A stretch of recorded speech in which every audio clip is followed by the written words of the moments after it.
Dearest gentle listeners, you are listening to the Ladies Bridgerton, the talk of the ton. We are your effervescent hosts, your neighborhood-friendly Kiwi, Tash from Middle-earth, New Zealand. And Patty, Regency romance enthusiast, currently writing her chaos romantic heroine era. Settle down onto your favorite city as we delve into the lives of elite and illustrious ladies, lords, and royalty of the ton. This Bridgerton podcast is two friends talking romance, symbolism, Easter eggs, and deep diving into the connections of our favorite characters. We cover both book, TV series, and notable social media, and therefore will contain spoilers. Okay, now before we get into the intro, we're going to do a couple, do our announcements here Yes. because this is like 2000 Space Odyssey. So first of all, I want to say the Oscar nominations came out, and Jonathan Bailey was robbed this award season, I think, because now I know that he was nominated and stuff last year for Emmys and stuff for Fellow Travelers, but come on, Fiyero was amazing, and I know there was a lot of really good male roles this year, but he was not nominated. That's crazy. Sadly. That's crazy. But it just says where Hollywood is gone. It just says where Hollywood is gone because he is a triple threat. He is like old Hollywood, and he was denied, like straight up denied. And he danced, he sang, and he acted. And that's a triple threat. Like that is all of the talent. So I just want to say, Jonathan Bailey, he doesn't have all of the talent. He is the talent. Like he is the definition of talent. And I'm throwing out there, and I know that Ainsley Broom has said it too. They need to do a biopic of like Gene Kelly or Danny Kaye doesn't Kay. I think he could. I think he could pull off an Elvis moment. I think he could too, but we already had an Elvis biopic. But like we need an old Hollywood kind of thing, like James. And Dean. honestly, the look of Luke Newton as well, and Luke Thompson. Honestly, they all could play old Hollywood very well. They are classic. They are classic beauties. Yeah. So, but yeah, he was robbed. I also want to say I found the funniest TikTok today where we found out that Jack, the horse from Bridgerton, that he also used in Wicked, was also used in Outlander, which Outlander is one of my Jack is the real star, right? Yeah, Jack is the horse, okay? And he makes the man look good. Like, you know how apparently the goat means the greatest there ever was or something like that. Jack is the greatest of all time. Jack, we are now Romance changing guy, we are now changing the acronym to You Are the Horse. Yeah, let's play horse with Jack. Jack has had two of the sexiest asses in Hollywood right now, like in film and TV right now. Two of the sexiest rear ends sitting on that horse. Caboose. I love that women everywhere are jealous of a horse. Everywhere. And now let's go into the Bridgerton ride. Oh, sorry. Before we get to that, I also wanted to mention that this week, for those who haven't seen, we had some gorgeous behind the scenes footage of. Oh yeah, I want to talk about the behind the scenes because I have a new theory that has stemmed from this. And are we going to save it for another season 4 theories app, or do we want to? Well, no, I mean, let's talk about the behind the scenes while it's fresh, because this is going to come out, in a couple weeks, right? Yes. So you give the backstory. There's some things. Well, and first of all, okay, Kate I love it. I love that we get the original poster. I love that we have Penelope, and I love that Eloise is back this season with her. She is leaning into her ultimate feminine era. And I kind of love that we have the dichotomy of a female who is incredibly strong-willed, outspoken. She definitely walks the beat of her own drum, and she still dresses feminine. Because for many, many years, I thought that in order to be a strong woman, I had to dress a certain way, and I had to shy away from pinks because no one's going to take you seriously wearing pink. Pink is a girly color. I don't wear pink. Now, I absolutely lean into my feminine. So, I mean, look at my outfit today. It's hyper feminine, hyper color, lots of, I think Portia would 100% vibe with the colors going on today. They are not melancholy. So Tamana is the original poster. I am not sure which social media it came from, but she theorized that Polin is going to have Sophie as their maid because of her uniform. But I think other. Well, and your theory stems directly from the book because that's the story in the book. Yes. So, but I think it's going to be slightly different. So my theory is if you actually look at Sophie's outfit, if you look at the Bridgerton housemaids and what they wear, it's one color. If you look at what Ray wears, it's a different color. Everyone has set colors that they wear to distinguish which house's maids they come from, essentially. It kind of identifies like Hogwarts houses. It means that as viewers, we can see, oh, yeah, that belongs to that person, that belongs to that person. You know, everyone knows who they belong to. Now, my theory is in the last episode of season 3, we see Violet wearing dark blue colors. And I made a big post about this, how I made pictures. I found pictures, I didn't make them, of Lord Marcus Anderson wearing his dark blues, dark greens, and those kinds of things. And then in the very last episode of season 3, we have Violet wearing dark blue. I think that Violet is going to set up a dowager house with, and I think potentially she could be married to Marcus Anderson, in which she's going to have to set up a whole new house, all new maids, all new housekeepers.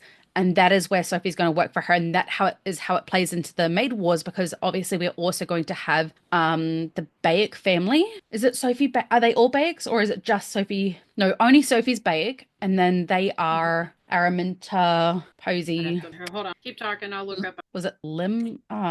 Lynn? No, that's one of their last Just names. Keep talking. I will look it up. Well, regardless. I know. Regardless, I think that they are going to get into the maid wars from the books, and that's how the maid wars. We need the maid wars because we need the maid wars. It's petty. Gold. It's petty, and I live for petty. And like I feel like Violet does petty in the best kind of way. We saw that in season 1 with how she treated Nigel Burbrook.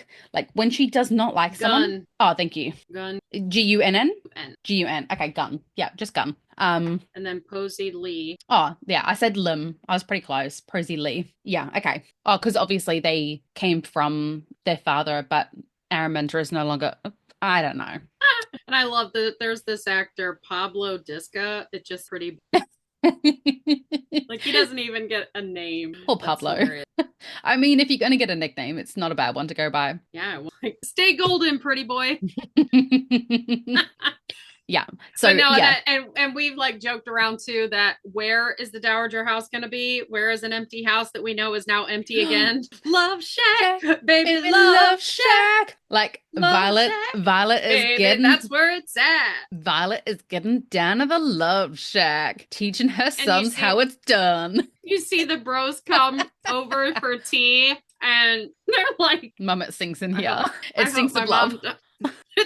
There is a definite stench of love in here.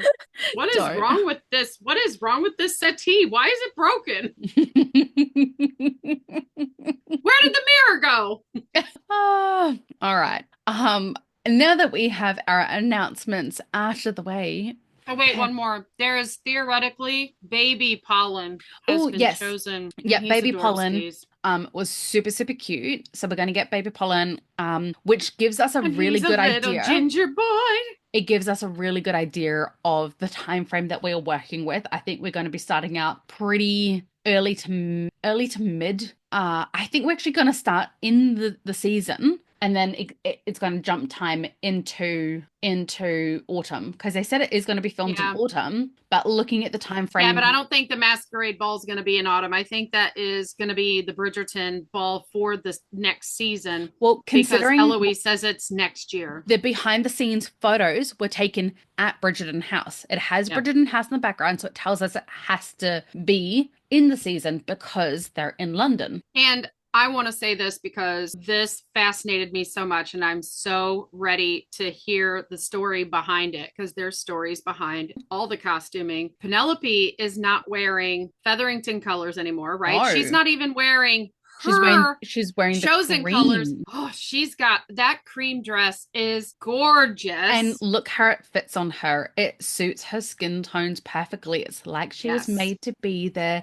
the entire time. But do you know what I was thinking about it? It's yellowy cream color. Adorable. So I think that Colin has had a conversation with her and said, "Where's my yellow, honey?" Maybe, like me in the pink, she is leaning into it, embracing it. Well, there was yellow in her last dress in episode 8. Isn't that the line? There is yellow from Yellow in Coldplay. No, I know, but the line. It's not there is. It's not there is. I don't remember. Yeah. It is yellow. But no, it's a navy blue background, and it's got the like lighter green, mint green flowers, and then there's highlighted yellow on the roses. So she's got all of her colors in that dress, but the yellow was just a highlight, and this cream is like the right shade of yellow for her. Like, well, I mean, her daisy dress. I still stand that daisy dress from season 2. Like, I love that dress. So, but yeah, I love that she's going kind of yellow. She's compromising, because I promise you, like, Colin at some point was like, please bring my little yellow baby. Where's my son? Speaking of Colin chasing a sunflower, are we ready? We are ready. We are ready. Hold on. We created this intro. Dearest, we have finally made Penelope. Wait. That man just chased down your carriage. That was at least a 200-meter dash. He is breathless, and she's about to be. We have nitpicked and analyzed all aspects of this episode, almost to build the anticipation, but also in dread, because we know we're going to have to talk spice. But so I'm excited. We're finally here. I'm dipping into the ciders for all the Aussies and Kiwis. I definitely know that these are big over there.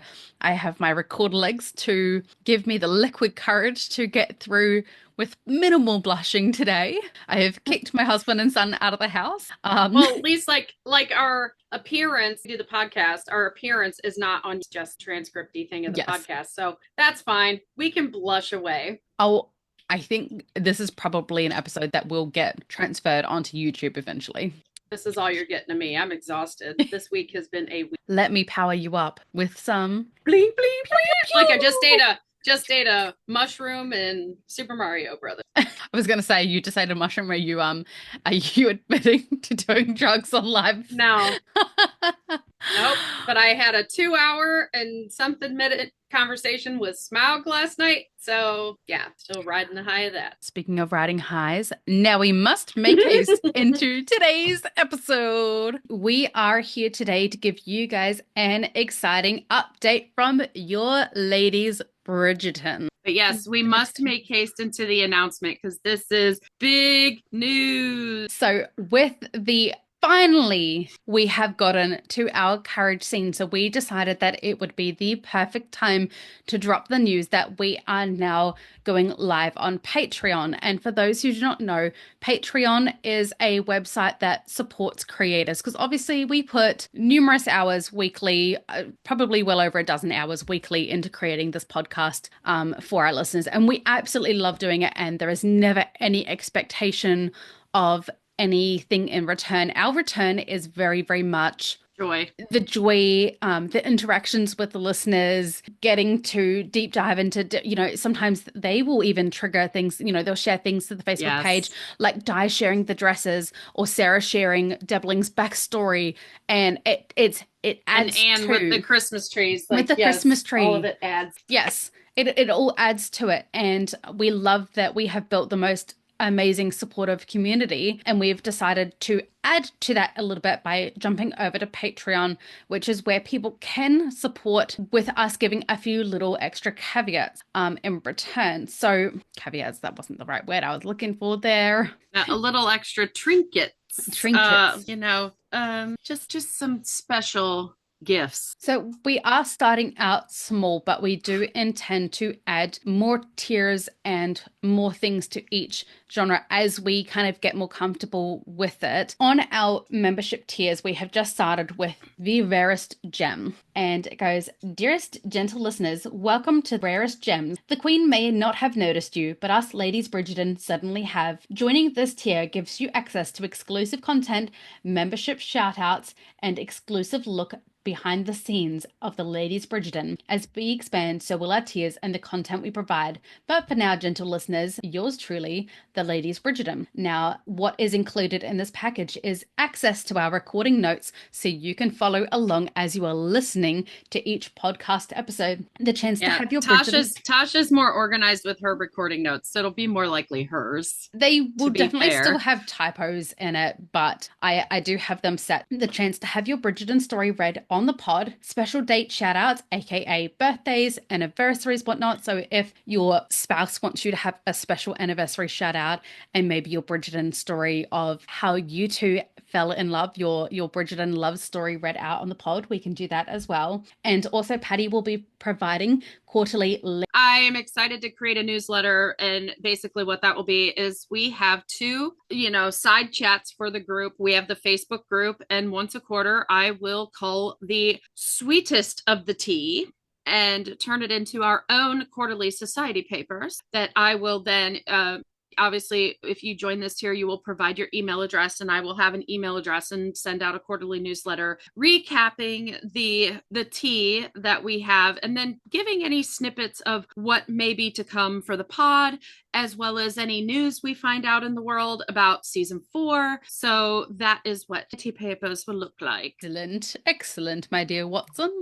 As we expand, we do hope to be providing extra episodes that would be potentially deep dives that would be exclusive just to those who are paying for those tiers. I'm excited about our idea of an Ask Me Anything. Yes, we're looking at whether we create an entirely separate Facebook page for people who go into further tiers as we do expand, and that would have Ask Me Anything days where we would hop on. It would be early access to the content as we create it. It would be even potentially being able to join our Zoom calls, though they are sporadic about when we do them, but join our Zoom calls to essentially be along for the ride of the prep and in the green room prior to the podcast, we'll say, because we spend a little bit of time kind of catching up as friends and talking about what we want to talk about, being excited about what we're talking about, and kind of going over our notes. You'll be present while I write my intro and like how excited I get over how the intro turns out, that sort of thing. Like, I think that would be a great inside look of how we get started prior to hitting record and saying, dearest gentle listeners. Yes, and eventually we are hoping to even host some quizzes that would be an absolute blast, which would involve... we're calling you! The quiz. The queen of the boat, the Bridgerton boat quiz. So we are hoping to bring all of these things to you in the very near future. But for now, we do have the rarest gem $3 per month entry. We changed that. Yeah, we changed it. Yeah, because we changed it. We changed it. It was lower than what they recommended, but we really do love you guys. And we don't want to be feeling like we're ever taking advantage in any way. So as we feel like we're providing more content, those tiers may change. But for now, we're quite happy with where things are. Yes, and my thought process, there's a lot going on in the world right now, and we want to have that tier at a level that, if somebody wants that extra content, they can feel a little more comfortable attaining it, no matter the situation. It's a cup of coffee a month now, not... Yes, and as my son is officially going into daycare this week where he's having his introduction days, we will have a little bit more time to finally sit down and finalize some clothing and design choices. Yes, Di, we will be making the Polin S3 sign eventually. We are getting there one little step at a time. So hopefully we will be able to add to our Patreon shop, which will have Ladies Bridgerton / we will try to push the realms without hitting that copyright breaking trademarks. Yeah, trademarks. We will push the realms as much as we can to kind of bring you guys some exclusive merchandise that you may like. But for today, gentle listeners, thank you for tuning in to listen to our latest news, and we will see you all on the pod.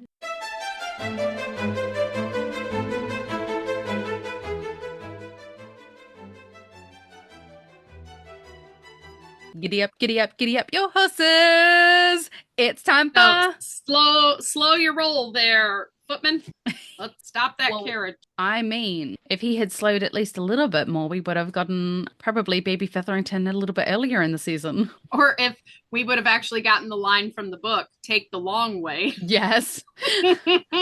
So we're going to give you a little bit of not backstory, but our hopes and dreams. This is going to be our biggest portion of any episode, I think, probably in the entire season.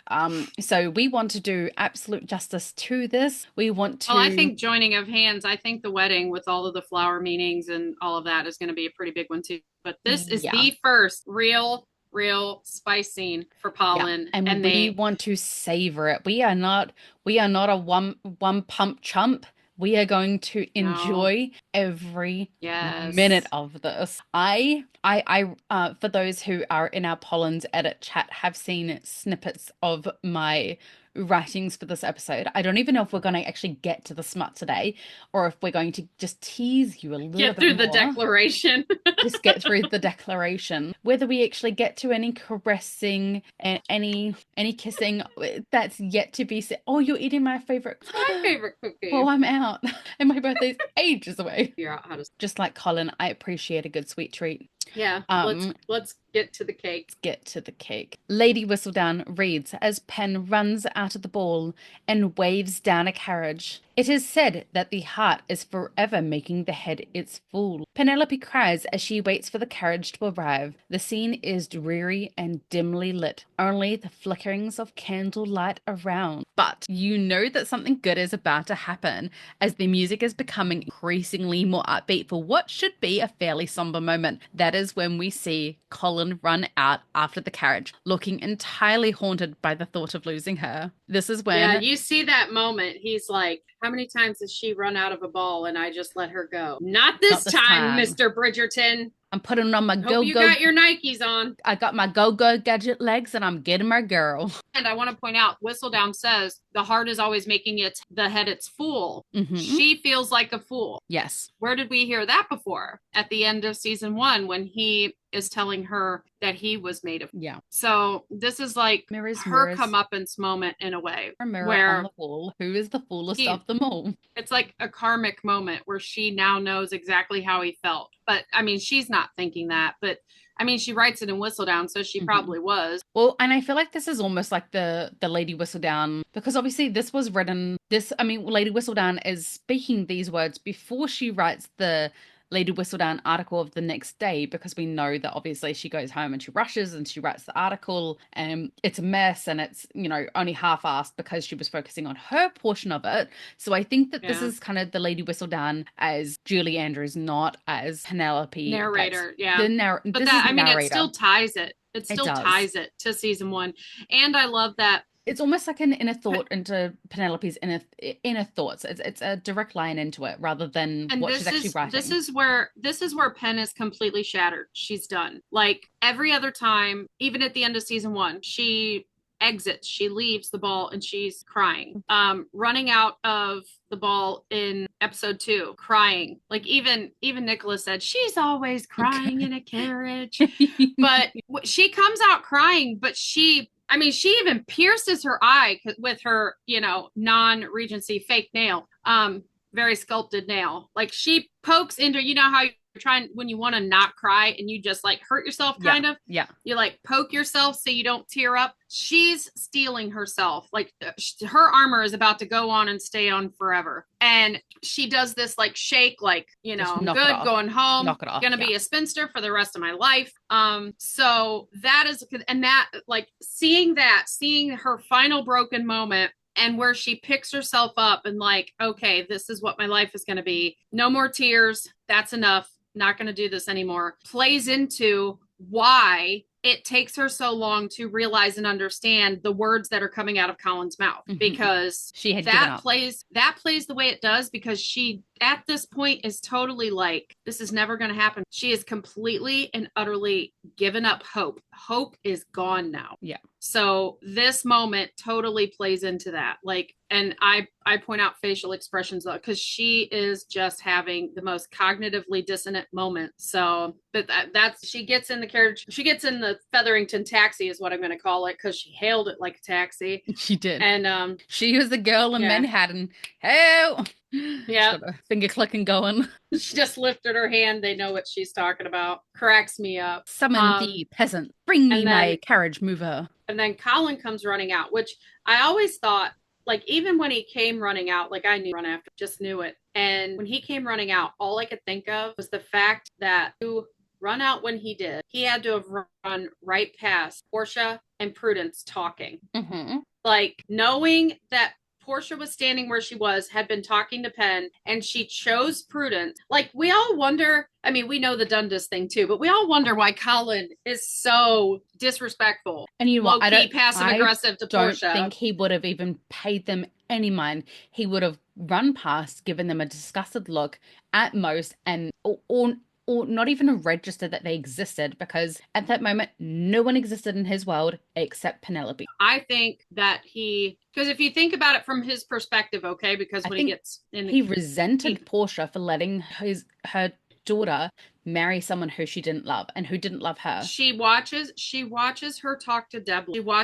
He watches Debling leave. He watches Portia come up. He watches Penn go the exact same way Debling did, leaving. And then Portia acts like she was never even talking to her and is turned and going to be talking to Prudence, because Prudence has to have the spotlight. So he's probably looking at it like Debling proposed, possibly. Penn stayed long enough to tell her mother, and her mother chose whatever Prudence had to say over hearing that her daughter was betrothed. I mean, think about that. Like, I think he's an observant person too. I think he would have clocked all of that.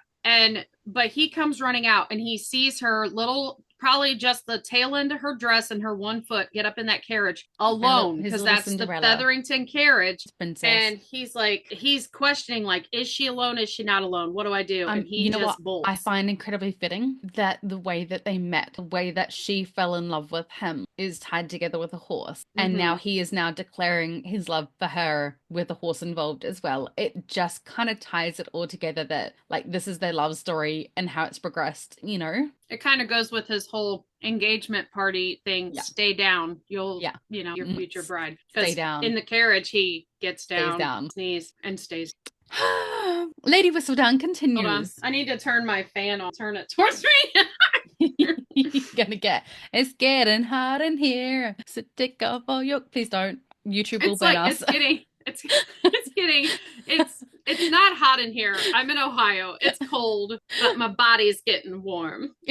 Lady Whistledown continues, and when one chooses the heart over the head, often all reason goes out the window, but the body has a way indeed of knowing most what it needs. And this author is not one to deny the age-old wisdom of a beating heart. I just want to say kudos, Julie Andrews, Maria Von Trapp. Yes. Mary Poppins going, but the body. Like the way she goes, but the body. Like, she could read smut. I've decided. I would 100% read. She could audiobook. Yeah. Yeah, I would listen to a smut book that Julie Andrews read. Oh, yeah. Well, I mean, I really, really love Rosalind Landor. Like, people seem to either love or hate her, and I cannot fathom how anyone, because she reads it in very much a similar way to how Julie Andrews voices or narrates Lady Whistledown. Mm-hmm. And so to me, like, that is exactly in my head how I was hearing it when I was reading the book itself. And then I listened to the audiobooks and I'm like, this is perfect, because I've had a couple audiobooks that I listen to and it takes me out of it because I'm like, this voice, I don't enjoy the voice. But Rosalind Landor does it exactly how I envision it in my mind. But is it different for you?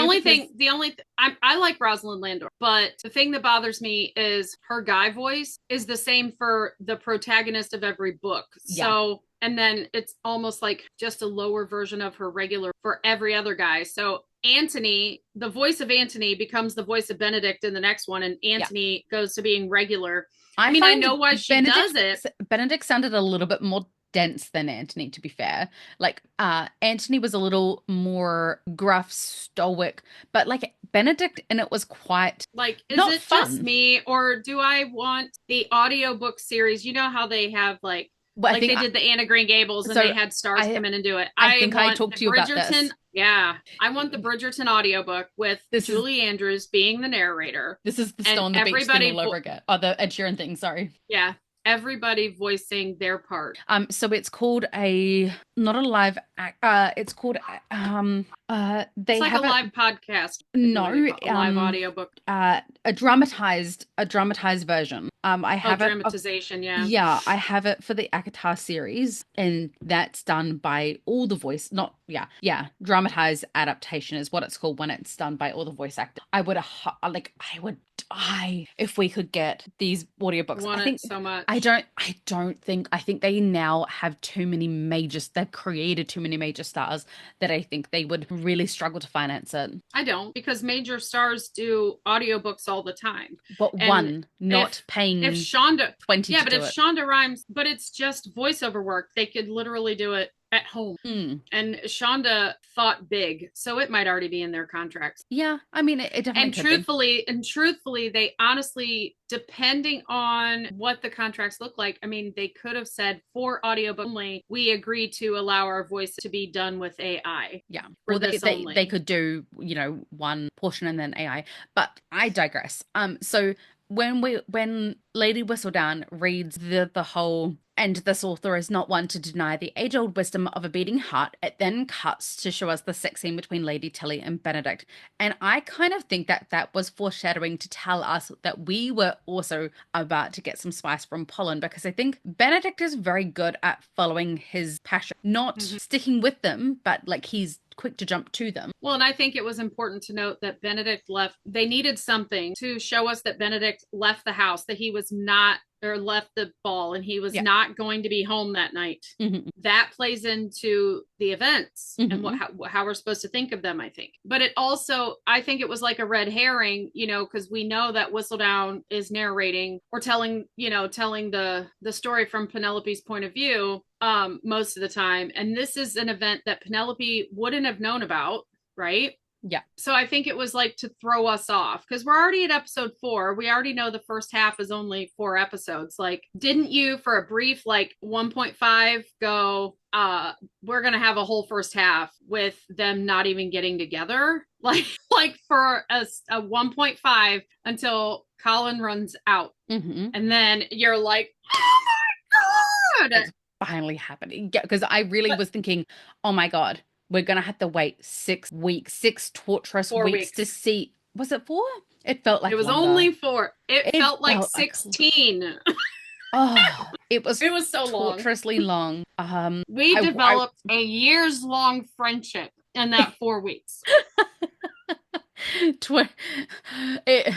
I've done my waiting, 12 years of it in Azkaban. It's like, it's not 12 years in Azkaban. It's like Titanic, like 82 years ago or 40 years ago or whatever she says. She's been waiting. It's like that dad who does TikTok or YouTube or whatever he is. Dad chats, dad talks, and dad chats. I love dad chats. And he starts out, I was in a coffee shop. Dad chats. Shout out Dad Chats, he's amazing. He starts out and he goes, there's 15 people in the coffee shop, and then he gets to the next part of the story. There was 37 people in the coffee shop, and then by the time he ends the story, 150 people saw me embarrass myself, and I'm thinking, have there many people really come into this coffee shop? And then I realized, no, he just increases the number in his stories every time. And like he did it one time about his kids. He's like, when you have 4 kids, then he's like, when you have 10 kids, when you have 1 million kids. Honestly, 10 kids can feel like 1 million. Did you see the TikTok later? Like, he never changed his name on the app. He ended up getting another coffee. So for reference, his wife changed his nickname in the coffee app, and so when he turned up, he ordered his coffee online, went in store, and she's calling out Chatty Daddy, and everyone's like having a good giggle, and he's like standing there like, people that came in after me have like already gotten their coffee. Why am I not? I don't know how he didn't click, to be honest, because he is the 100% Chatty Daddy. And then eventually, after Yonkers goes by, he finally realizes he is Chatty Daddy. What I love about this story, and including this in here, is because every time I watch them together, like, do you see the ones where they're together and they're like doing the Birdie Bots, every flavor beans. Did you see that one? I don't know. And she kept getting the gross ones, not him. Hilarious. But their sense of humor together, like their relationship and how they, like, the majority of their connection is through laughter. Like I think of Colin and Penn with them. Like he's so Colin. Like I could see Penn changing his name for an order at, you know, the ice cream shop or whatever. Like, yeah. And they love the gossip. They talk about their kids. Like, I love it. Honestly, I think my biggest. So, listeners, if you've never seen Dad Chats, you can find him. I think the biggest complaint. TikTok. I think the biggest complaint to my marriage is Stephen doesn't have the gossip. Stephen is useless for the gossip. Oh, Smaug and I can gossip. I know, and we get petty together. We get petty together. Yeah, so much. That's okay. And he brings the laughs, and he knows like about the wheezing. That's okay. But you go. No, I was saying, like, when we were talking last night, my dog was whining outside the door, and we were talking about my laugh and how it gets high pitched and wheezy, like where 3 whole minutes of laughter, because we had looked at the timer, 3 whole minutes of laughter was gone in the toileting one because I was so wheezy, there was no sound anymore. So when you truncated it was just gone. It was hilarious. So I'm talking to him and we're talking about my laugh, and like there was a pause and he heard the dog. He goes, "Yeah, you sounded like your dog." I was like, I knew you were going to say that. As soon as I heard my dog, I knew you were going to say that. You know what? They say that there was this whole series of pet owners who look like their pets, or the pets look like the owners, whichever way. You don't look like your pet, you sound like your pet. I sound like my dog whining when I laugh. Speaking of, I'm going to take a brief intermittence to possibly go murder and bury my dog. She won't stop barking. No, you can't have let the record state. Let the record state. No animals were harmed in the making of this episode. All right, pause. But what I was saying is I think that Benedict jumps at things without questioning, and he follows his passions. And I think this scene was kind of a build up. It is the foreplay, if you will, to what we were about to receive of Colin is no longer going to be in his ruminating era. He is going to be in his lover's era. Okay, so let's think about the Bridger second. That's why you said that. It kind of, so how they all approach love, right? And it stems from losing their father. And the girls, like you see, the girls have different approaches because of seeing their parent relationship too. Like Daphne wants that fairy tale romance, whatever. But Antony denied. Fight. I don't. Benedict jumps in, cannonball. Yes. Into the feeling. Like he just really runs after.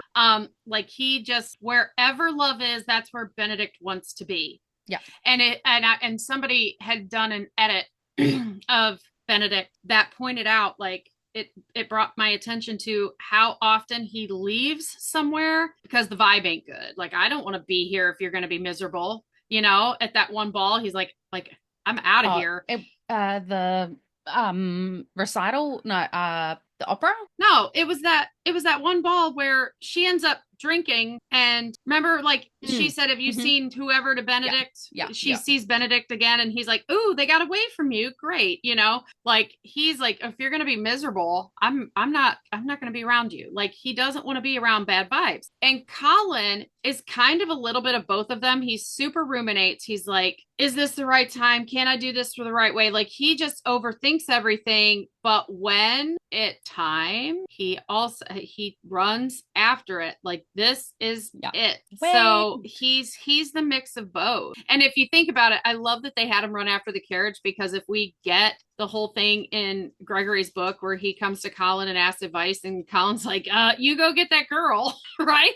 Like, yes. I can't wait for that to be the advice story for Gregory. Like, I actually vibe Benedict being the advice giver, because he has always chased with his heart, not his head. He's not chasing after love. No. Not true love. He's chasing after lust, or he's chasing after the feelings of love, not being in love. Right. Yeah. And I think that's going to be his arc. Which is in a way running in a way that's running away from true love, by chasing the wrong thing. And he's avoidant. Like, he avoids things like, see ya, wouldn't want to be ya when it's messy. I find it really hard to kind of marry the idea of who we see him to be to the feelings that he shares on the swing when it's just him and Eloise, of like he presents himself one way, not even just to society, but to his family. And I really truly think that the way that he is with his siblings is Benedict. But he presents as, fun and jovial, loving, cheeky. Right, but and then he talks about kind of depression. Benedict is a different person with every person he knows. He's different with Antony. He is a peer. He's responsible. He's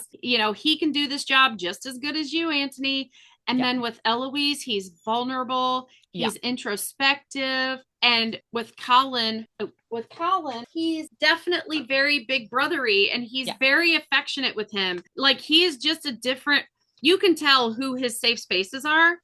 And who aren't. Mm-hmm. And I can't wait to see him and Violet get closer. Because we never see and have any one-on-one between Violet and Bandit. But we need to get back to this Carriage. Look at us, we're still trying to avoid it. Like, not really, but we are. Okay. As Lady Whistledown finishes reading, it cuts to Pen crying in the back of a carriage. Then we hear Colin yell, "Wait!" And he's like, "Wait!" I love it. Colin, do you know how much air he had to take in running to get that weight out? Colin yanks open the carriage door and breathlessly says, "Penelope." Saying her name was all the feel. Like, her name fell out of his mouth, and it was... Excuse me, Butler. This isn't your line. Oh my gosh. This is he's been like this for a week. And I have the door shut. But if he comes in, but he, in that moment was so important to him. He couldn't just call her Pen. Yeah. When a moment is important to Colin, he goes full name. Because this is him now. I am caught. You are no longer just friend Pen. Yeah. You are Penelope. You are my everything. And I think he's doing it as in a way to separate, because his confounding feelings, when we get to the definition of confounding. Pen is my childhood friend. Pen is my little sister's best friend. Penelope is the woman I love. Penelope is going to be my wife. That is the vibe. So... Isn't that funny, though? He gave her 2 identities, and she already had 2 identities. 3. I do not... Well, actually, she has Penelope Featherington, Penelope Bridgerton, Pen, Lady Whistledown. Yeah, but Penelope Bridgerton is just is all of them finally coming together, and she is her true self. It is her marrying. She created 2 identities to be able to live her life as she needed to live it. He created 2 identities to be able to reconcile the fact that he fell in love with his childhood friend, that these feelings have been there, and he needs to make it make sense in his brain. His heart has, whatever people believe, Patty Cannon is, he knew all the time. But I think he also needs to separate it for her. He thinks she doesn't have the same feelings back. So he's treating her differently, calling her Penelope as a way of saying, look at me differently. So, he says Penelope. She replies, "I do not wish to speak with you." And then he replies, "Please let me in," completely breathlessly. But he does not enter. He doesn't stick a hand in that carriage until she answers. Not even that. "Please let down your wall. Please let me in." Yes, he knows she has put the armor on her to take down her armor and let him in. Like, he knows that she is so damaged that she, like him, has put on armor to survive.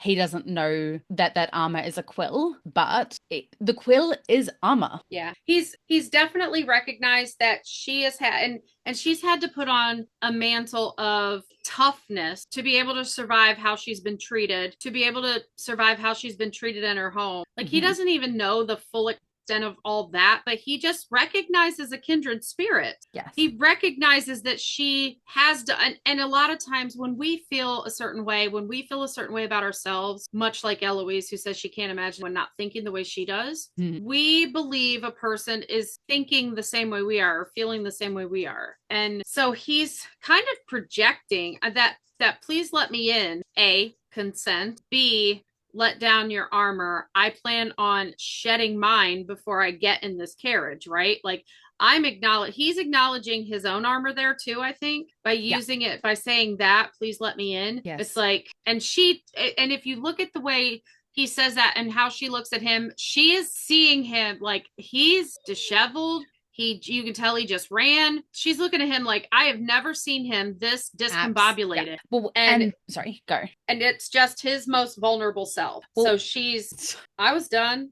Okay. On the line of what you were saying, this scene is juxtaposed to when she asks Colin to kiss her, because that was when Penelope was breathing very heavy and was using the please, she was breathing heavily, like you could see her chest deeply, deeply rising and fall. And then it's that final please that they cannot ignore from each other. And Penelope is as helpless against the request as he was to her request for a kiss. They both have such an innate desire to please the other. So I love that these moments are, it started as mirrors. Yeah, exactly. Mirrors. I love that it starts as Penelope thinking that she was the one, in love with him, that she, that feeling of, I'm so in love with you that I know you can never love me as deeply. But that's just not the truth where Colin is concerned. I think that I've never felt that. Deep he is also a deep lover.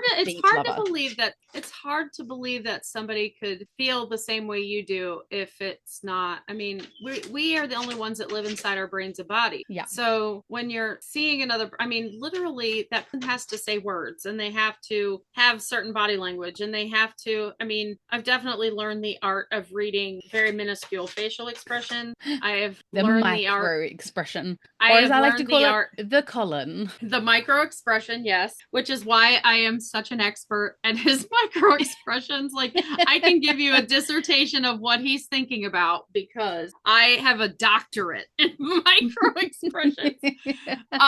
And he's been training you his whole life for this podcasting role. And the little things, like being able to identify the little thing that say I love you without saying I love you. So that is, no, I don't know at all. Let's take a quick pause. I'm gonna go give this dog a treat, not my treats. The scene cuts to outside the carriage, in the dark, romantic candles, flames licking the night air, all to show just how alone they are and how private the dark night can be. That was kind of the vibe and of how what surprised, how surprised the carriage driver was that she let him. Yes. He turned all the way. Really? Madame? Yeah. Trying to scandalize me tonight, Penelope?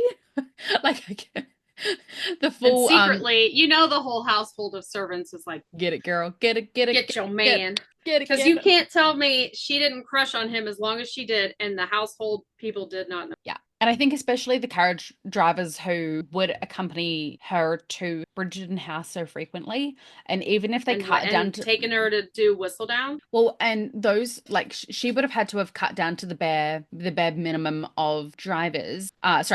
When they lost all their money, they would have had to have cut down to the bare minimum of staff. And I think that a carriage driver would have been one of because obviously that's one that people were seeing you with out and about, and Portia's all about keeping up appearances. So I think out of all the staff that they did keep, they would have kept that carriage driver. They would have kept appearances. The public ones. Yeah. That's why they got down to just Varley. Yeah, pretty much. Because nobody visited them anyway because they were the Featheringtons. Yes, but that was, they could hide that from within their house, but to keep up appearances, now I want that but a car. My car's here. Stop it. I want the sweet treat. This is not that episode. You're gonna eat the same thing I am. Well, Colin's about to do some eating. Oh my gosh. I'm just gonna say this. I don't even care. That shelf, that's cupcake.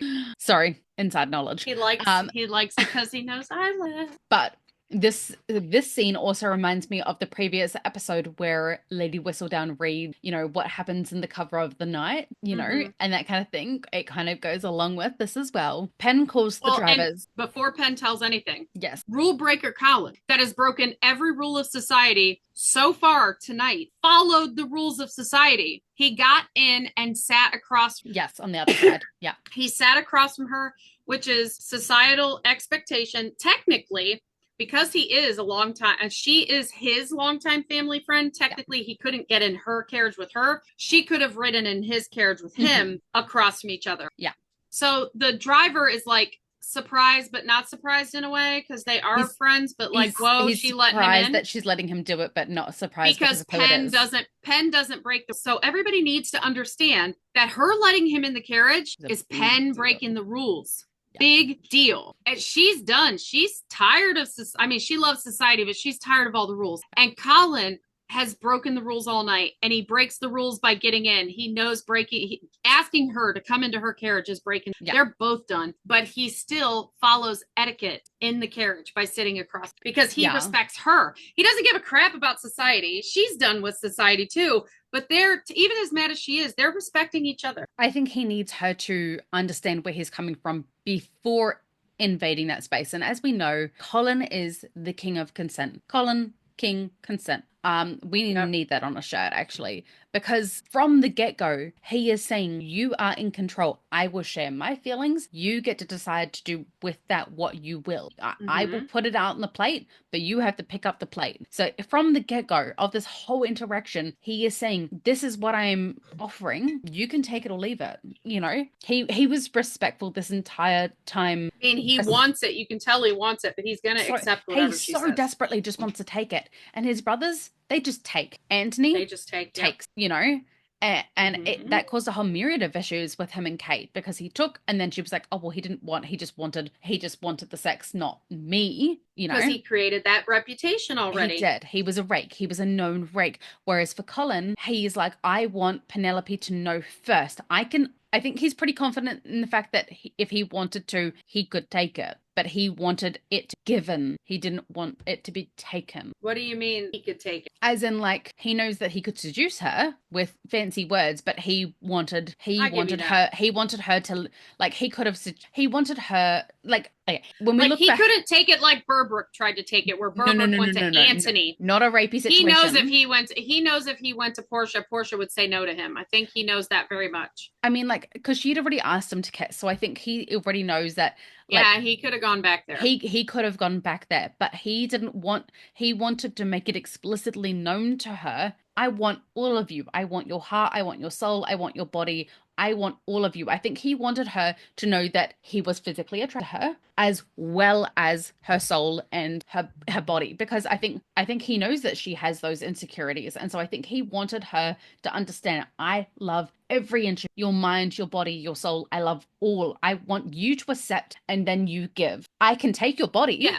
Like, and I think he knows that she's spent most of her life just like having the conversation with Daphne in season 1, and then the conversation with Marina in season, and how they had men just doing for them on their behalf and making decisions for them on their behalf and not having a choice for themselves. He wanted her to have the choice, because he wanted to be chosen. He didn't want to be, because inevitably she had already kissed him. They could have been you have to do this kind of situation to save your reputation. He could have gone that route, and he didn't. And people can say, oh, well, he didn't say I love you. He shouted it from the rooftops. If you didn't hear it, you weren't listening. Yeah, he didn't say I love you anywhere in there, except taking 6 full seconds to say, what if I did have feelings for you, except giving her full control of the situation from start to finish, asking to enter the carriage, showing her. Yes. And then when he put her together, how gently he touched her hair, that was straight up loving. Like, lovingly straightens her hair, straightens her dress, all of it, like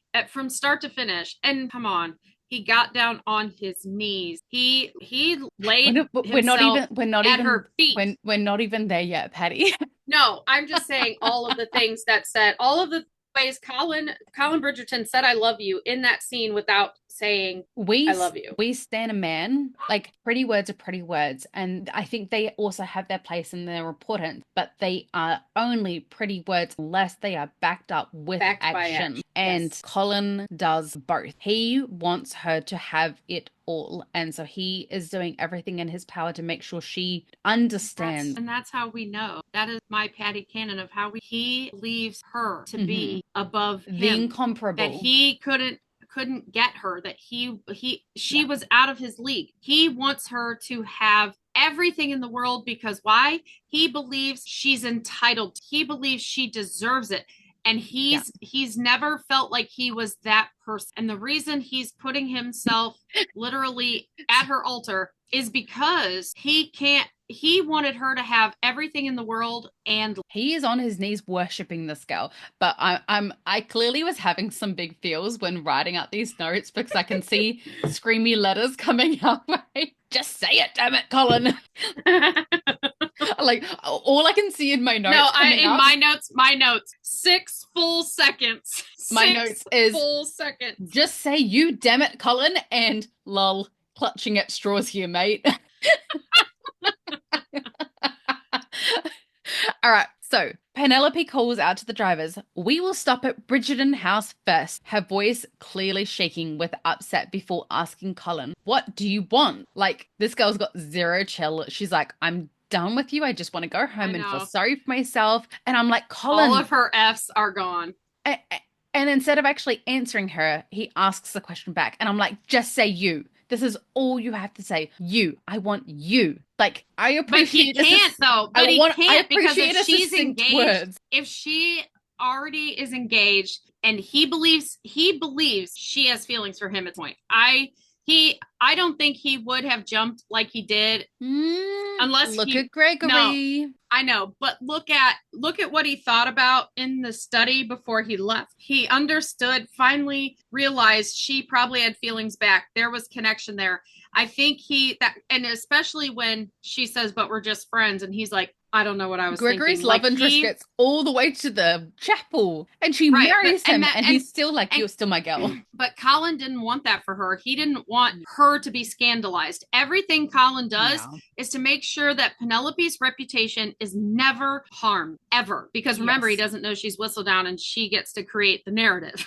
Yes. He does not want her scandalized. He does not want anyone looking down on her because he sees her the way he sees her, and that's how everybody else is going to from now on. But isn't it ironic? And we can see how much Penelope has self-loathing because she gets to create the narrative. She could literally write that and skew that however she so chose. And she is clever enough to word it in a way that the ton, she could throw some shade, but still maintain a fairly high image. She could literally use Lady Whistledown to build her own stock from season 1, but she doesn't. Anytime that any tiny piece of scandal befalls her, she is harder on herself than any other person in that gossip magazine. And if you think about it, she was the wielder of the quill. She could have talked herself up. She could have made yellow this year's pink. You know what I mean? Like, and she didn't do it. She didn't do it because she didn't believe anyone would believe her. And literally, like, we see the power of Whistledown, Lady Whistledown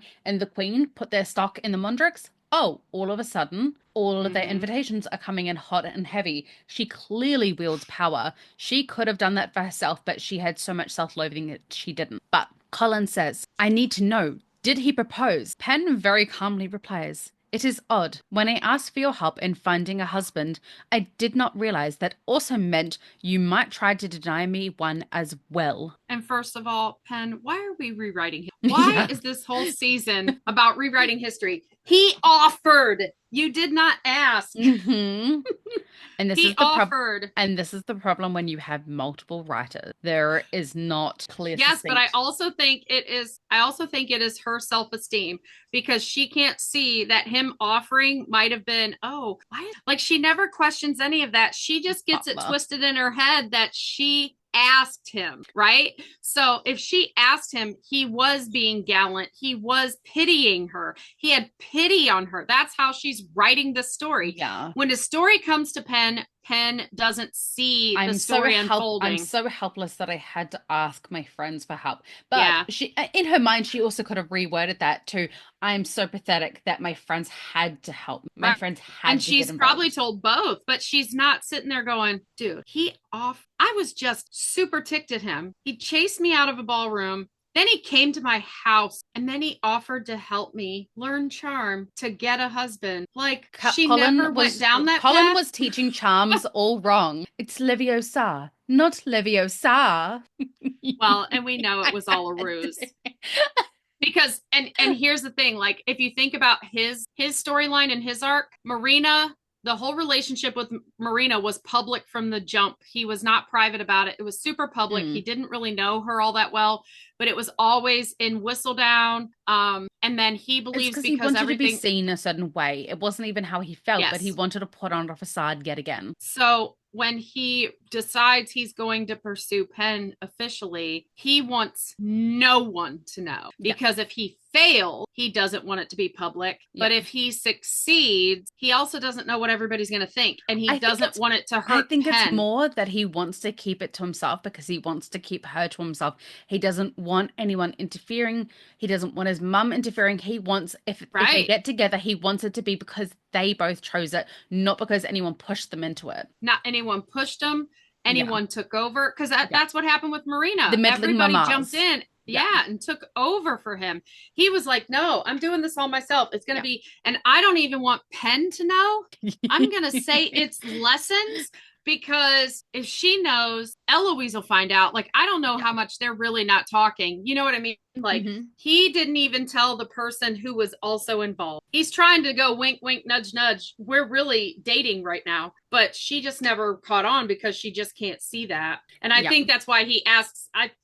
There's so many reasons he asked in such a cheeky way. Like, his proposal is so cheeky because he has done everything but paint a billboard the whole time. He's done everything but paint a billboard, and she's just not getting it. You know the vibe? You know those videos, they went viral over the last few years, and it's of men carrying the engagement ring behind the girl's back, and they go to all these places around the world, and it basically shows them living their life, and she's lying in bed asleep next to him, and he's holding up the engagement ring, but she's asleep. You know, it's he's cooking her breakfast in the morning, and she's turned, flipping pancakes or something, and he's holding the ring, and it's basically showing like, this is our life together. He's known this whole time. And I feel like this is Colin. He's been holding the ring the whole time. He's been behind you holding this ring, saying, I'm ready, just turn around. Well, and that's in my canon too, because I researched how long it takes to fashion, and it's still the same length of time now, but how long it takes to fashion a custom made ring. And I know you think it was in the same time. I know, but I just like to custom make a ring over 6 weeks. Yeah. Over 6 weeks. Yeah. And that ring was done by the jeweler a week after they became engaged. Yeah. So tell me there wasn't a plan. This is where one of my favorite lines comes in, because he's absolutely clutch. So, Colin, it is my business because I care about you. You cannot marry that man. He will leave you. He is too particular, and he is just not right for you, Penn. And this is where I put the line, clutching at straws, mate. Well, and for me, like, everybody focuses on the he's too particular. I focus on the he will leave. Yes. Because Colin is the traveler. Colin is Mr. Worldwide. Butler has feelings about him leaving. Yeah. Butler is having separation anxiety. I'm going to try and open this door. But Butler's being now my dog has started barking. This is just like, our dogs are trying to communicate. They really are. Lay down. The he will leave you part is akin to the first episode when he says, where he seeks her out at balls because she makes him see the world in ways he's never thought of. Like, he's the traveler. Yeah. But she makes him see the world different. And then his number one thing, he's left twice. He's left and traveled twice. He will leave you. Like, he tells her in that sentence right there alone, I'm never leaving you again, B. Ever, ever, ever, never. I'm going to sleep on a tiny couch. I will never leave you ever. Ever, ever, ever, never. Like, he can't even imagine it. So Penn snaps. He did not propose. In fact, he rejected me because of you, because the scene you caused led him to believe that you have feelings for me.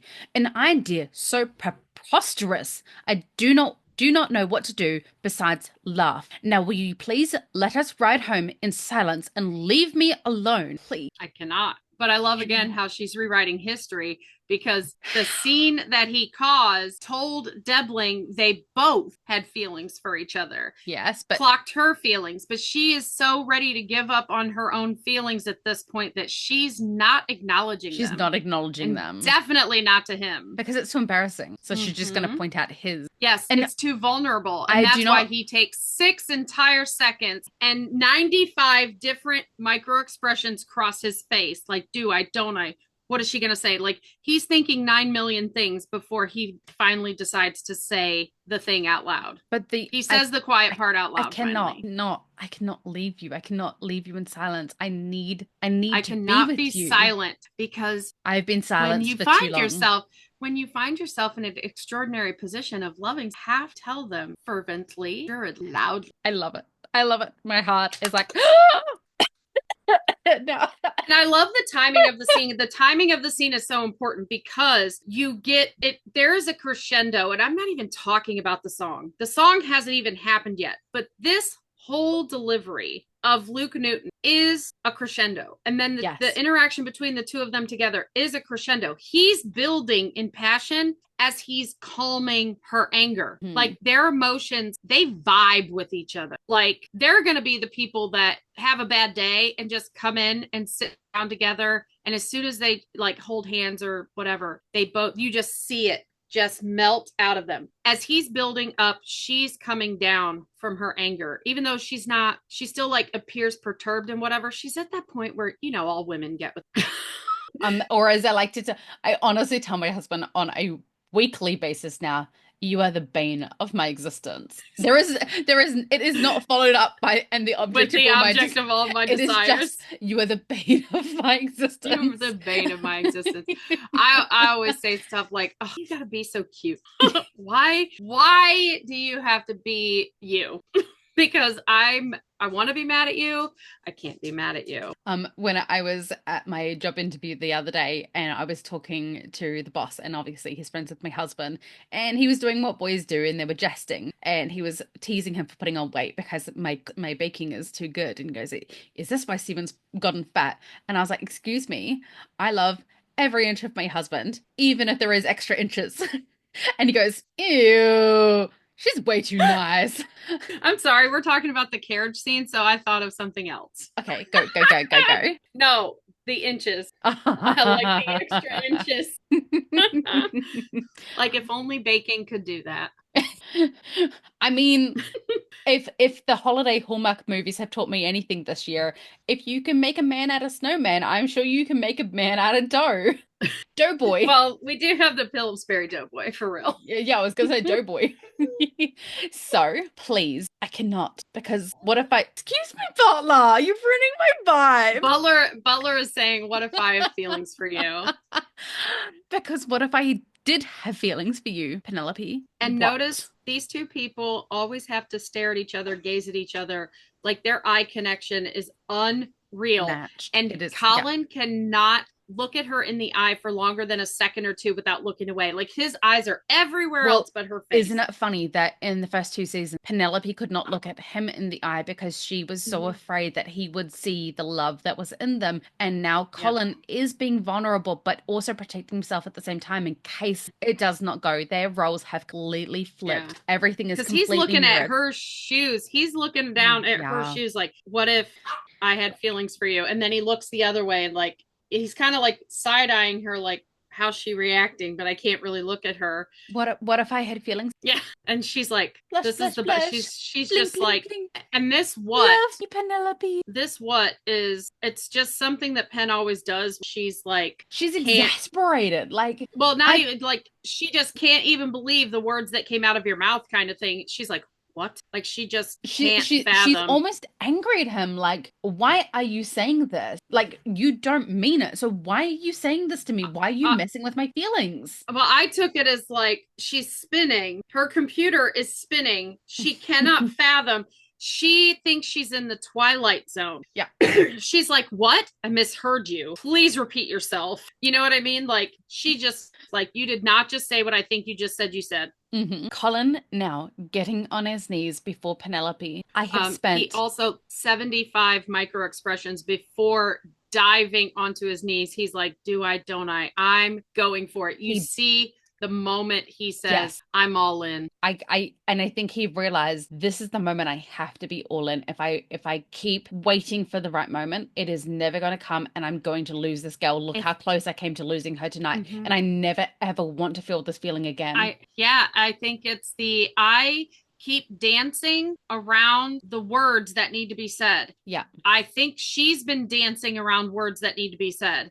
I just need to go all in. We need to be direct. We need to get this over with. I need to rip the Band-Aid off. If this is going to hurt, it's got to hurt. I got to be done. I have spent so long trying to feel less, trying to be the kind of man society expects me to be. And for a moment, I thought I had succeeded. But these past few weeks have been full of confounding feelings like the total inability to stop thinking about you, about that kiss, feelings like dreaming of you when I'm asleep, and in fact preferring sleep as that is where I might find you, a feeling that is like torture, but one which I cannot, will not, do not want to give up. I love the cannot, will not, do not want to, and he scrunches up his face. Yes, like this is visceral. It's very important. When Colin says something important, he closes his eyes. Do not want to give up. Yeah, because cannot and will not were not enough. Like this whole scene. It's time. It just I you don't even say what you're gonna say. And then it's my turn. Words fall out. Honestly, Penelope's baby's gonna fall out.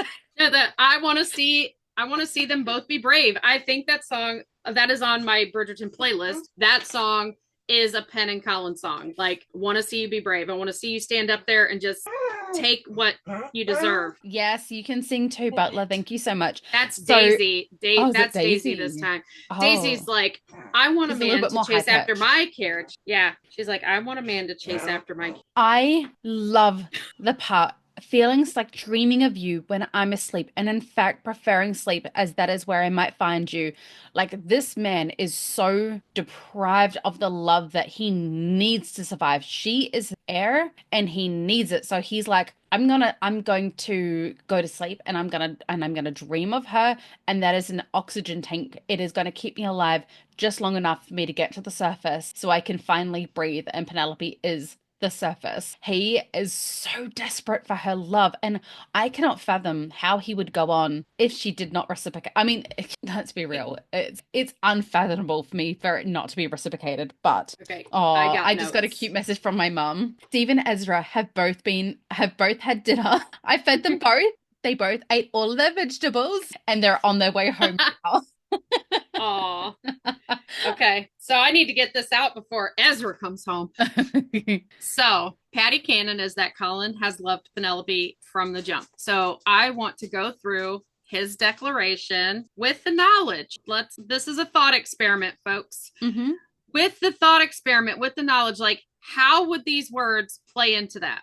Okay, so I have spent so long trying to feel less. Mm-hmm. Penelope is somebody he didn't think he could have. It's Eloise's friend. Portia would never accept him. He believed his feelings were too much for her and that he felt like he was expressing too much. So he's trying to feel less. He's trying to not love her so that she can have her best life, because he believes she deserves the Lord. She deserves the title. She deserves the money. And so he's been trying to feel less, right? And he's trying to be the man society expects him to be. What is the man society expects him to be? One of his brothers. Yeah. If he can't openly be loving to Pen. Brother number 3. Yeah. He's the caboose. I mean, Gregory's technically the caboose, but I kind of wish that they had added in that portion from the books, because it kind of fed into all three of their of their insecurities, was the fact that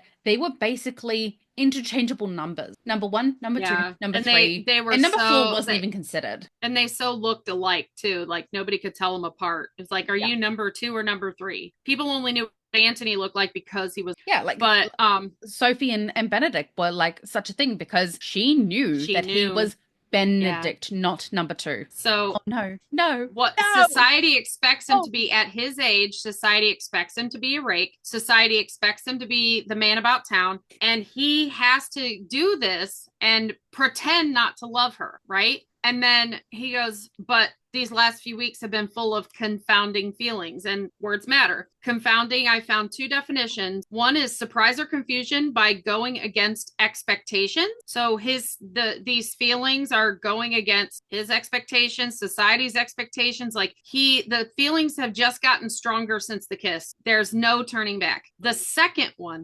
definition though, is what I think it's mixed up with something else. So elements are difficult to distinguish. And we keep talking about how he's like in season 2, he was separating her from Eloise. They're so different. How are they friends? He is separating her from family. But now he can't not think of her as family. He can't not think of her as his home. She's always, he said, I'm glad nothing's changed when he comes home in season 2. Penelope is supposed to be in his home. Penelope is supposed to be in his drawing room. She is his home. And that's why the feelings are so confounding for him, because they're all mixing together now. He used to be able to compartmentalize them, but now they're all mixing together. And in order, it's like thoughts of you, thoughts of that kiss, that just, I can't deny these anymore. And the dreaming of you, preferring sleep, because that is where I might find you. He's found her out in society everywhere, but he was at her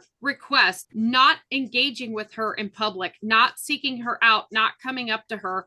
He was being denied her by her, and he's flat out telling her, even if you tell me not to hang out with you, I got my dreams, girlfriend, and I will continue to do so. What was it that we saw happen in the dreams was specifically what he is saying, feelings like a total inability to stop thinking of you about that kiss, feeling like dreaming of you when I'm asleep. When he was asleep, he is dreaming of Penelope telling him, I cannot stop thinking of you. You are you are my everything. His speech to her in the dream is very similar to this one, only the kiss and her are turned around. She is now first. Ezra! Welcome. I almost got everything out. You are on Hello, camera. Ezra. Okay, would you like to tell us your feelings on the matter? Do you think that Colin and Penelope now? Aww. Yeah, we like the kisses. Are you gonna go meet your Penelope at Kindy? Or the male version of Penelope? Oh no, Pendrick. Peter. I don't know if I want a Peter pumpkin eater. All right, little sausage. Mummy, keep going. You be like my mummy. Mummy is nearly done. Okay. Bye. They are all gone. They were Mummy's snackalacks last night. No, bye. Okay, Mummy's gonna pause. Sorry for the brief intermittence. As you could hear, my little lover, my husband and my little boy, just arrived home. And your apparently. Lovey. My little lovey, my son apparently has decided that it is time for Penelope and Colin to kiss, but we have a few more lines to get through. Yeah, let me.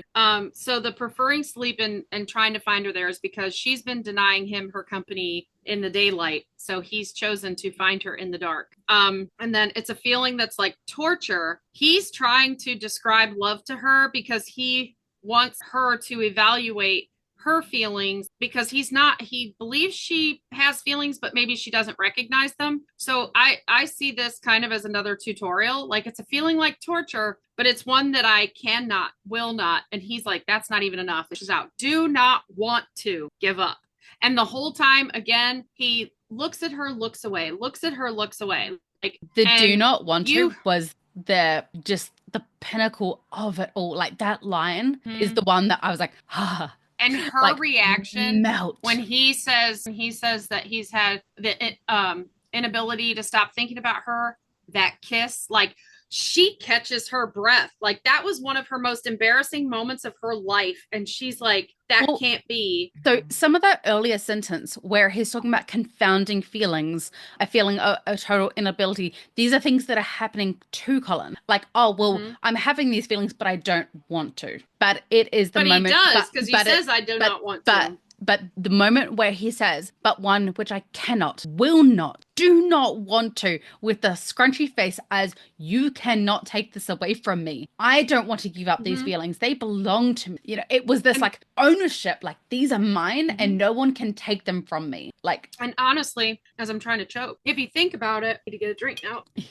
I'll just pause for a second. On air. So, but if you think about it, like we always say, like when she says, but Colin, we are friends. And the way she says that, that's all the voices in her head that have been telling her that for years. Yes. Just coming out of her mouth in that moment because she can't believe it. This whole part, these confounding feelings, the total inability to stop thinking about you, all of that makes it sound like it's something he doesn't want. Those are all the voices that have been telling him Penelope's off limits. Yeah. You know, like Eloise never would have considered them. Yeah.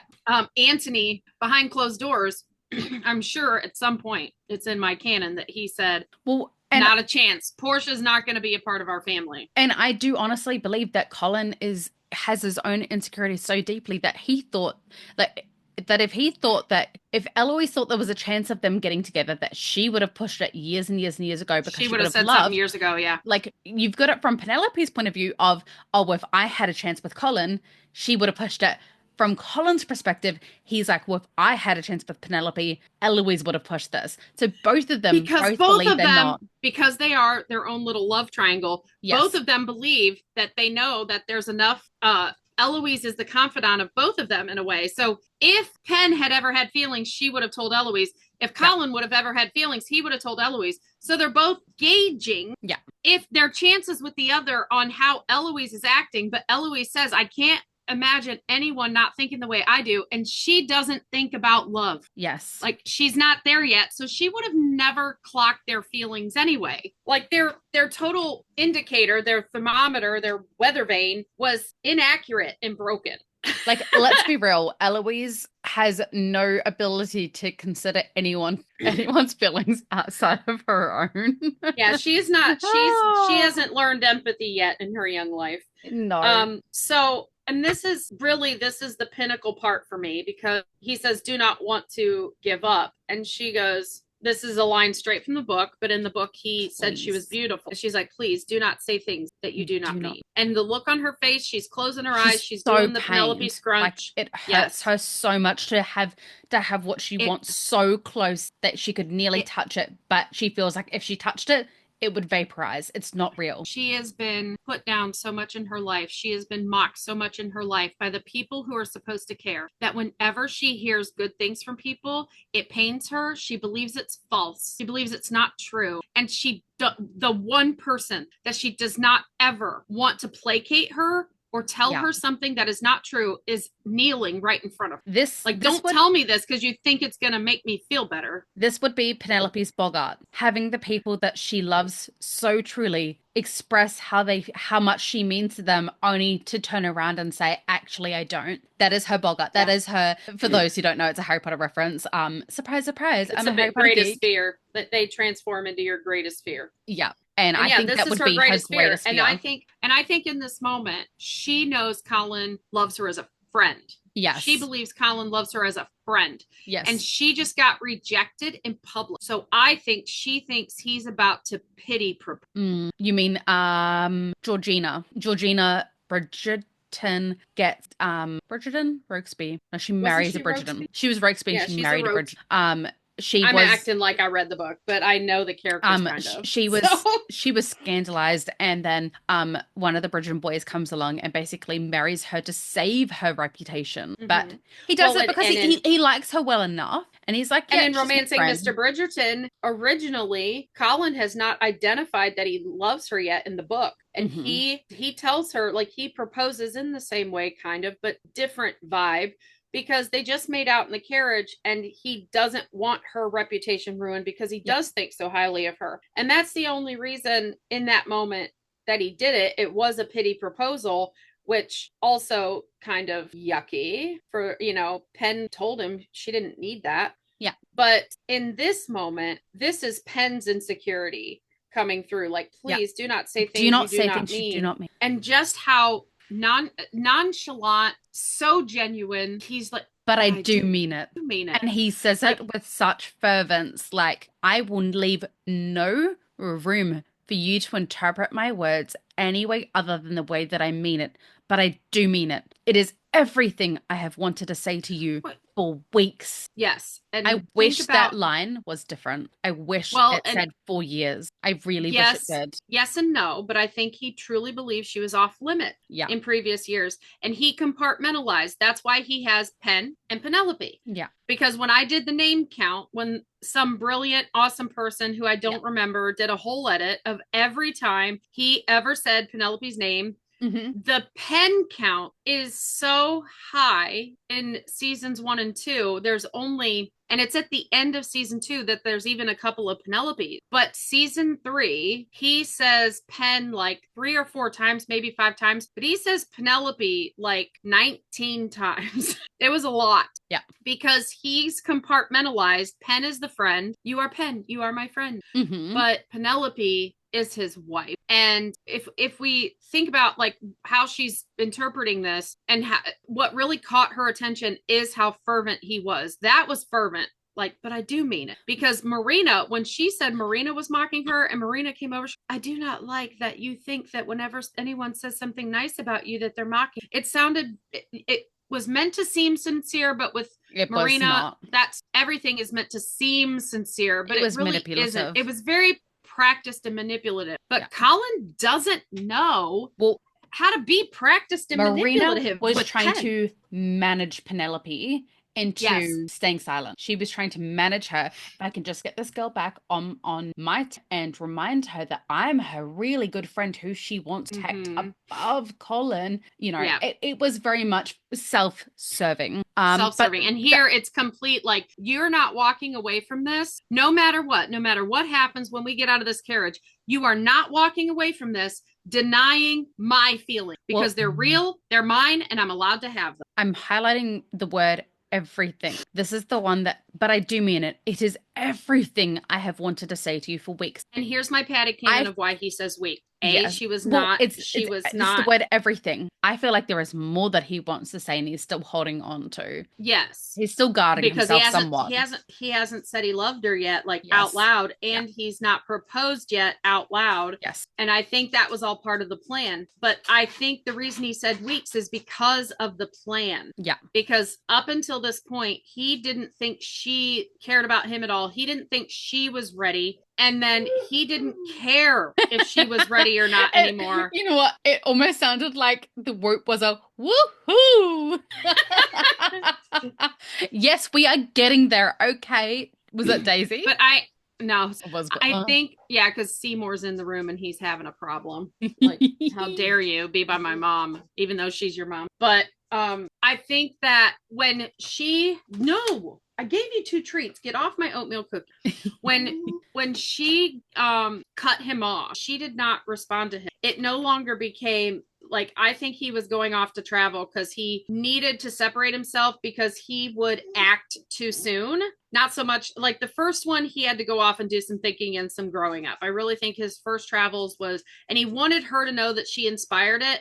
Because he's like, I'm doing this for you. I'm going to go grow up. I'm going to go become a man for you, Pen. And then she's, I can't dance with you. I'm all danced out. By the way, I just came off the dance floor and that look of fear on his face. There is a minute of fear. But when he came home, even that look across the square, when he sees her, there's that look of determination of like, I got to deal with my family first, but I'm coming for you. And that's why it's weeks. That's why the wording is weeks, because this is a plan he made on the way home. This is a plan he made.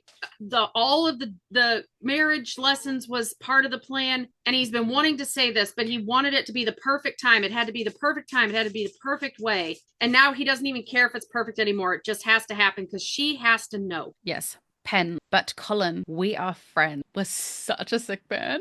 It was and she didn't mean it as a burn. I know. I mean, he needed that moment, because of your Pen, you're my friend, you do not count, which we both have talked about how Colin sometimes says the wrong words, and he really meant you're the exception. This poor man saw his life flash before his eyes, like, oh my God, I'm a fool. And this is where she believes it. though, because she says, but we are friends. And that falls out of her mouth. Like, everybody's been saying this forever and she's still not processing it. This is all surreal to her. She feels like she jumped a timeline. Like, there's a glitch in the matrix. Why is he saying this stuff?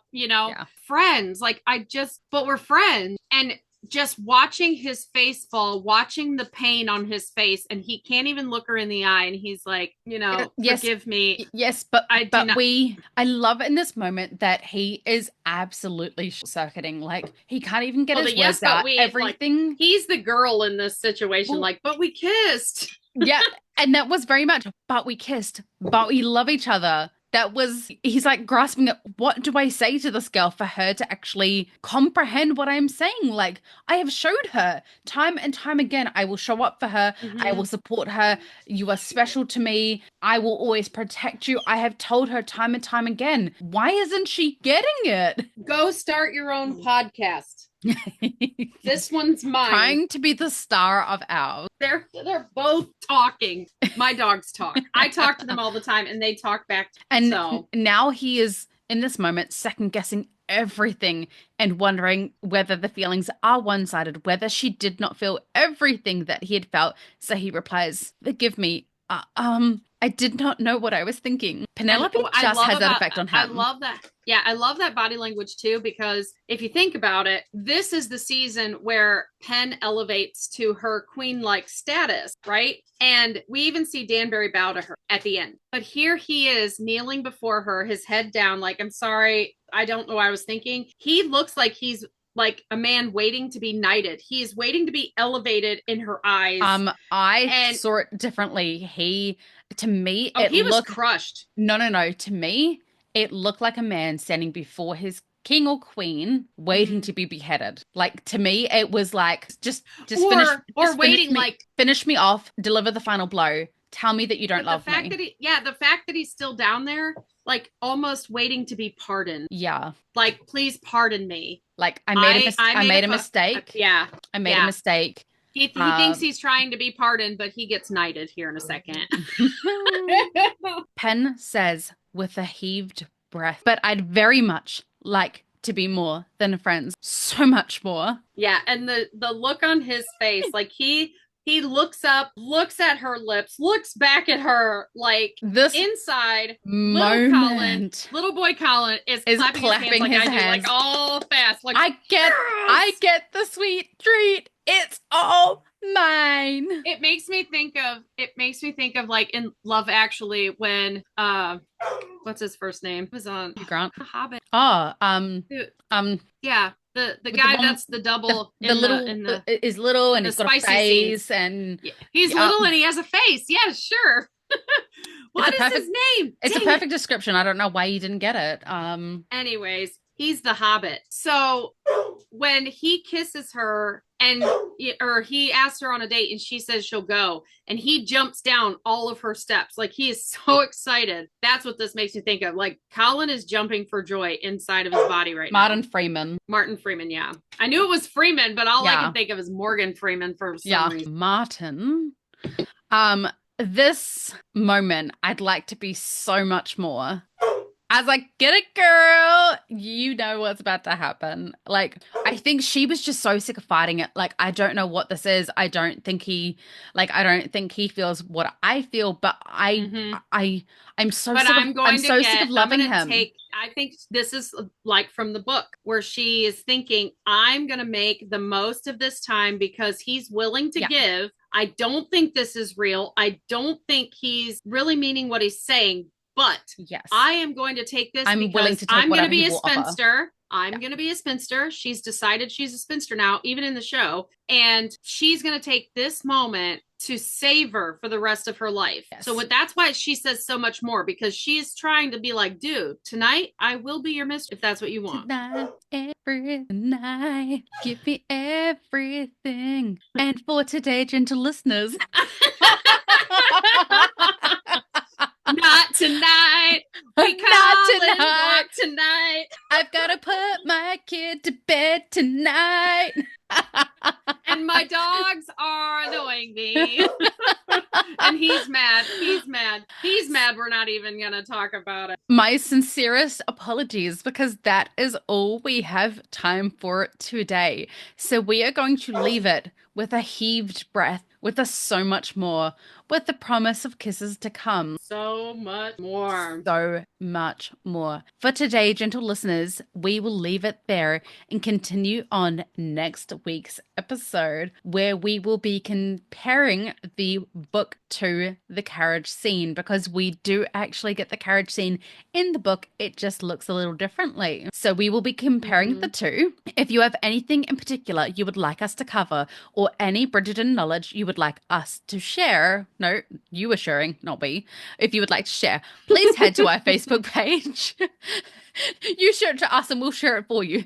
No, please head to our Facebook page. We will never claim your ideas for our own. We announce everybody. Yes, if we remember your name, we do our best to. But if it's on TikTok, we remember the people in our Facebook group. If you're not in our Facebook group, please come over. Yes, because we have great conversations there, and we always advance the ideas of others. Like we're more likely to remember your name from our Facebook group than we are from all of the scrolling of the social media. Well, and that's the thing is, Kay shared the TikTok or Instagram or whatever or I don't know where it was from that person today, and I liked I liked the base of the ideas that she had. I just think, in my opinion, that it might be a little bit off, because I obviously have watched it 3,000 times, and I am the person who's very interested in the color theory of everything. So I have noted every outfit and every color and, all those things. So I think, obviously, I'm leaning more towards Violet, working for Violet than for Penelope or even the Mondrakes. So yeah, so we take ideas